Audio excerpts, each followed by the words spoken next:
ماشي انت وشك مليان نمش تحفه. شكرا. انت عارفه ان انا مسكت مره حنه وقعدت اعمل كده كان شكلي بس صحبات ماما كانوا يقولوا لها تعمل لي ليزر عشان تشيل النمش، كانوا يقولوا امي عشان ما طب انت تعرفي بجد ان اكتر حاجه حلوه فيك النمش، وان كل ما بشوفك بلاقيكي مميزه بيها.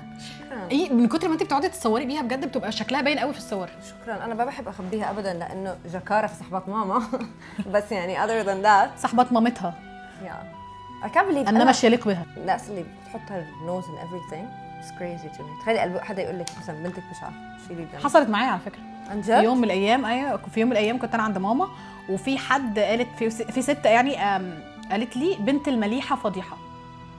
شو يعني؟ بنت المليحه يعني اللي بنت اللي شكلها حلو فضيحه. كان وقتها بنتي عشان شعرها كيرلي قوي وانا كان شعري ناعم يعني فانه كده هي كارته دي عندنا يعني الكنيشه يعني بشعه؟ طبعا. انا ماما ساعتها طلعت فرجت عليها البلد طبعا. ايوه شو قالت لها؟ ايوه طبعا تلاقي ايه بنتي مش عايزه اقول بقى الالفاظ عشان احنا كوبي رايت.